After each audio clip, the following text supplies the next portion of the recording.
Nolan Fox here with News 22. I'm here with Dr. John Wright, geography professor here at New Mexico State, who will be retiring at the end of the semester. So, Dr. Wright, first of all, thank you so much for agreeing to do this interview with me. Really appreciate it. I was a student of yours in a couple of your classes. First of all, why don't you tell us what was the incentive to retire at the end of this semester?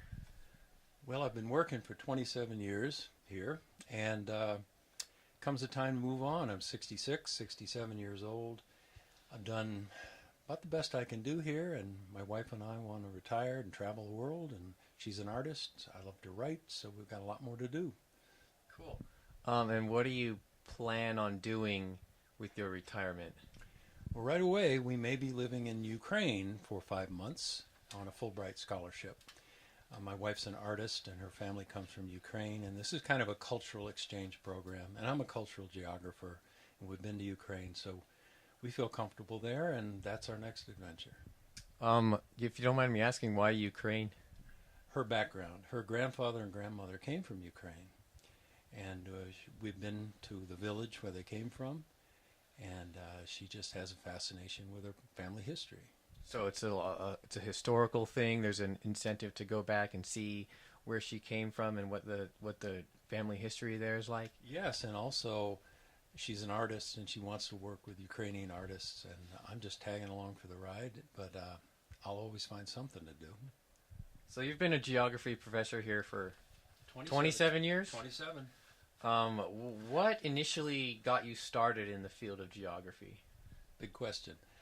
If you love being outdoors, which I do, and you love maps, and you love cultures, and you ever read National Geographic magazine, for example, and you say, wow, what's it like there? That's me. And so when I got to college my freshman year at the University of Massachusetts, I knew what I wanted to do. And here we are. I graduated from college in 1973. I've been working as a geographer one way or another ever since.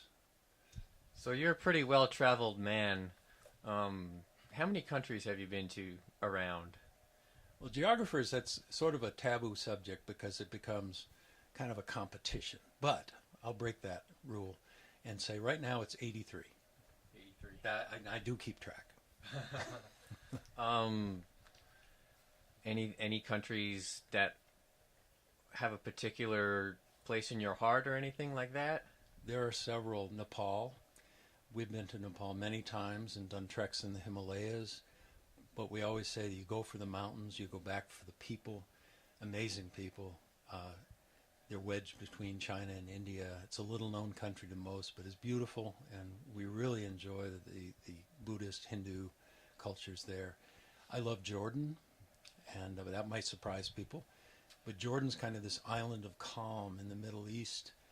Their king was educated in America and England, and I also love Argentina, and I love Tahiti. It goes on and on. That's really interesting. I was going to ask, so when you first came to New Mexico State, what has been the biggest accomplishment in your career as geographer here at New Mexico State?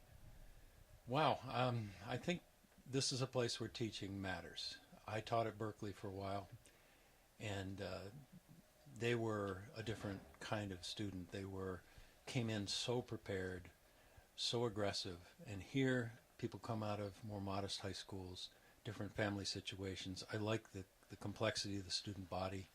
I felt like as a teacher this was a place that I was home. So I think if anything, teaching these large classes to students, if I have a legacy, that's probably it. So yeah, there's a lot of different kinds of students here at New Mexico State. Yep. Pretty diverse place. What about that intrigues you? Well, I learn from the students.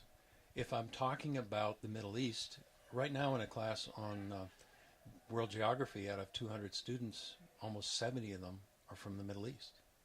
I learn from them. They come to my office hours. When I teach a class on New Mexico and I have students whose families have crossed the border, I can talk to them in confidence about their family histories. I learn so much. If I was just teaching at a place where people were like me, what am I learning? And that's something people forget as a teacher. You're always going to be a student. So this place is my university teaching me. As a teacher, you can also be a student.